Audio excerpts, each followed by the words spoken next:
দীর্ঘ ২০ বছরের সাধনার ফল রায়গঞ্জের বিশিষ্ট চিকিৎসক ডাক্তার জয়ন্ত ভট্টাচার্যের গবেষণা গ্রন্থ দ্য ক্যালকাটা মেডিকেল কলেজের আনুষ্ঠানিক উদ্বোধন হলো শনিবার সন্ধ্যায়। রায়গঞ্জ তথা উত্তরবঙ্গের জনপ্রিয় সংবাদ চ্যানেল আরসিটিভি সংবাদের দফতরে আনুষ্ঠানিকভাবে এই গ্রন্থটি প্রকাশিত হয়। এই অনুষ্ঠানে ডাক্তার জয়ন্ত ভট্টাচার্য ছাড়াও উপস্থিত ছিলেন মহকুমা শাসক কিংসুক মাইতি, পৌর প্রশাসক সন্দীপ বিশ্বাস, উপপৌর প্রশাসক অরিন্দম সরকার, বিশিষ্ট শিক্ষাবিদ শুভেন্দু মুখার্জি, আরসিটিভি সংবাদের ডিরেক্টর অমিত সরকার, আরসিটিভি সংবাদের chief reporter Shantanu Chattopadhyay, Raiganj merchants অ্যাসোসিয়েশনের সাধারণ সম্পাদক অতনু বন্ধু লাহিড়ী সহ আরসিটিভি সংবাদ পরিবারের সমস্ত সদস্যরা। এদিন ডাক্তার জয়ন্ত ভট্টাচার্যকে সম্বর্ধনা প্রদান করা হয়। তার হাতে বিভিন্ন উপহার সামগ্রী তুলে দিয়ে তাকে সম্মান জানানো হয়। প্রসঙ্গত, বিগত ২০ বছর ধরে দেশ বিদেশের বিভিন্ন তথ্য থেকে গবেষণা করে এই বইটি লিখেছেন জয়ন্ত বাবু। এই বইয়ে শুধুমাত্র কলকাতা মেডিকেল কলেজের ইতিহাস নয়, মেডিকেল কলেজ তৈরির সাথে সাথে কলকাতা কিভাবে আধুনিক হয়ে উঠেছে তার বর্ণনা রয়েছে। বইটির মাধ্যমে আপামর সাধারণ মানুষ সমৃদ্ধ হবেন বলে আশাবাদী ডাক্তার ভট্টাচার্য। এদিনের এই অনুষ্ঠান সম্পর্কে ডাক্তার জয়ন্ত ভট্টাচার্য সহ অন্যান্য অতিথিরা কে কি বললেন শুনবো।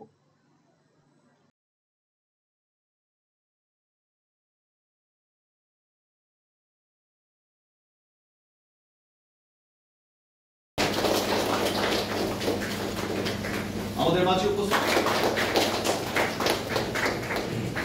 উপস্থিত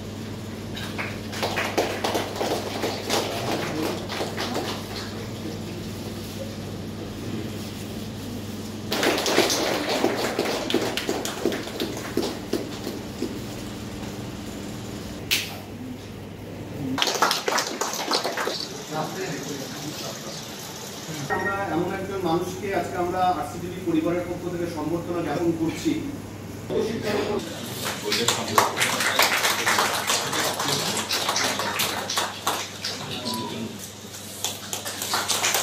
সন্দীপ আমার বড় কাছে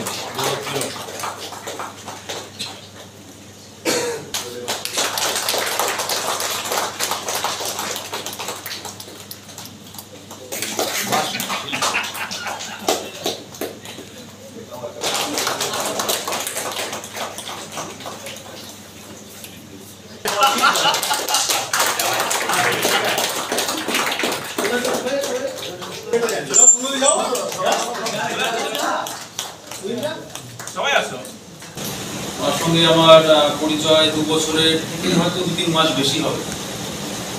তবে পরিচয় থেকে শুধু বলবো না, মানে পরিচয়টা শুরু হয়েছিল বসন্ত উৎসব দিয়ে, তারপরে সেটা আন্তরিকতায় পর্যবেসিত হয়েছে এবং সেই বন্ধন এখনো রয়েছে। আপলিটমেন্ট হয়েছে, অনেক আপগ্রেডেশন হয়েছে, সেই জন্য আমি ওনার কাছে কৃতজ্ঞ যে অনেক কিছু জানতে পেরেছি, শিখতে পেরেছি এবং তারই আজকে ফলপ্রকাশ এই বই। আমার মনে হয় যে এই বই শুধুমাত্র রায়গঞ্জবাসী তো বলবো না, মানে অল ওভার ইন্ডিয়া বা যেখানে যেখানে যারা যারা পাঠক থাকবেন, এই বই পড়বেন, এই বই পড়ে সত্যি উপকৃত হবেন। তো এই বইয়ের জন্য ওনারকে আমি অনেক শুভেচ্ছা জানাচ্ছি এবং আমি ধন্যবাদ জানাবো আরসিটিভির পুরো টিমকে, যারা এরকম একটি সুন্দর সন্ধ্যার আয়োজন করেছে। রায়গঞ্জের সুসন্তান, রায়গঞ্জের ছেলে চিকিৎসক।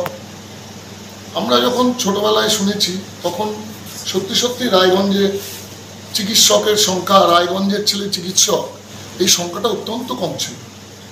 সেই সময় যিনি চিকিৎসা বিজ্ঞানের ছাত্র হিসাবে চিকিৎসা ক্ষেত্রে বিচরণ করেছেন নবাদে, তার নাম ডাক্তার জয়ন্ত ভট্টাচার্য। সেই ডাক্তার জয়ন্ত ভট্টাচার্য রায়গঞ্জের কৃতি সন্তান। তার বই পাবলিকেশনে এই অনুষ্ঠানে আরসিটিভি সংবাদের আমন্ত্রণ পেয়ে আমি আনন্দিত এবং গর্বিত। জয়ন্তদাকে প্রথমে শুভেচ্ছা এবং অভিনন্দন জানাচ্ছি যে তিনি এই ধরনের বই অনেক লিখেছেন, পাবলিশ করেছেন। তার লেখা বিদেশেও ছাত্রছাত্রীরাও পড়ছে। চিকিৎসা বিজ্ঞানের ছাত্ররা মূলত তার লেখা পড়বেন, সমৃদ্ধ হবেন। চিকিৎসা বিজ্ঞানে তার লেখা কাজে লাগবে। জয়ন্তদার সেই বই পাবলিশের অনুষ্ঠানে থাকতে পেরে আমি আরও একবার আমার আনন্দ প্রকাশ করছি। আমার 20 বছরের পরিশ্রম বা 20 বছরের সাধনার সিদ্ধি এই বই। এটা গবেষণা, যে গবেষণা গ্রন্থে সেই সময়কার 1830-40-এর দশকে কিভাবে ব্রিটিশ পলিসি চেঞ্জ করছে, সেই ব্রিটিশ পলিসি চেঞ্জ করার সঙ্গে সঙ্গে ভারতীয় শিল্পপতিরা উঠছে, তারপর ঠাকুর এরকম মানে কার্টেল কোম্পানি তৈরি করছে। এবং তখন ফ্রি ট্রেড শুরু হচ্ছে, ফ্রিডম অফ প্রেস অ্যাক্ট চালু হচ্ছে।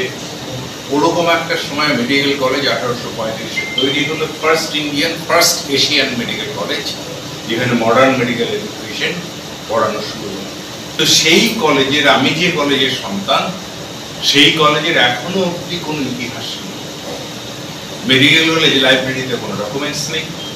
West Bengal state archives, national library, national archives দিল্লিতে, এরকম মানে এই নামগুলো আর বলতে গিয়েছি আমাকে এইখানে খুঁজতে হচ্ছে, আমার নিজের বইয়ের সংগ্রহ হচ্ছে।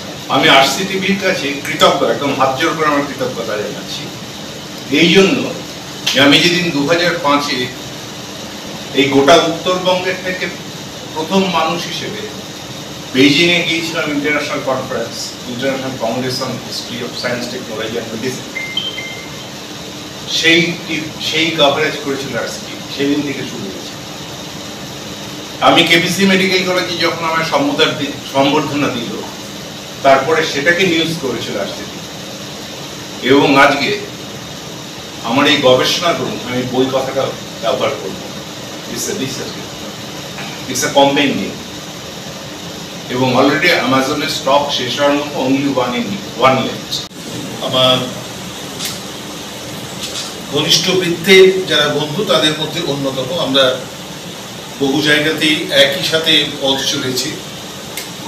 তো আজকে আরসিটিভি এই যে একটা ব্যতিক্রমী ভাবনা, তারা তো খবর বিভিন্ন জায়গাতে মানুষের কাছে তুলে আনে, কিন্তু তাদের মধ্যে যে এই ভাবনাটাও আছে যে সমাজের বিভিন্ন ক্ষেত্রে যারা নিরলসভাবে পরিশ্রম করে কাজ করে চলেছেন, তাদেরকে অন্তত দপ্তরে নিয়ে এসে সম্বর্ধিত করার এই ভাবনাটা আমার মনে হয় যে এটা একটা অভিনব উদ্যোগ, এবং এই ভাবনাকে সাধুবাদ জানাতেই। কিন্তু সহজভাবে ভাবনাটাকে তুলে ধরা, এবং আমাদের, আমি যতটুকু এই গ্রন্থটির সম্বন্ধে অল্প জেনেছি, ডাক্তারবাবু ভালো বলতে পারবেন, যে ভারতবর্ষের যে পরম্পরা বোধ এবং এই পরম্পরাকে মিলিয়ে নিয়ে কিভাবে আমরা এগিয়ে যেতে পারি, তার ভাবনাটা কিন্তু এর মধ্যে তুলে ধরা হয়েছে। আসলে আমরা এতই আত্মবিস্মৃত জাতি যে আমাদের যদি এই মুহূর্তে জিজ্ঞাসা করা হয়, আনন্দীবাই যোশীর নামটাও শুনেছো?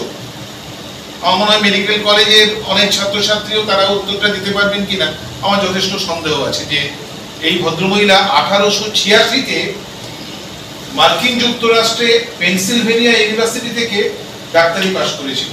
আনন্দিনী গাঙ্গুলির নাম আমাদের মাঝে মধ্যে আলোচনাতে উঠে আসে। আনন্দীবাই যোশীর কথা আমরা প্রায় বিস্মৃতই হয়েছি।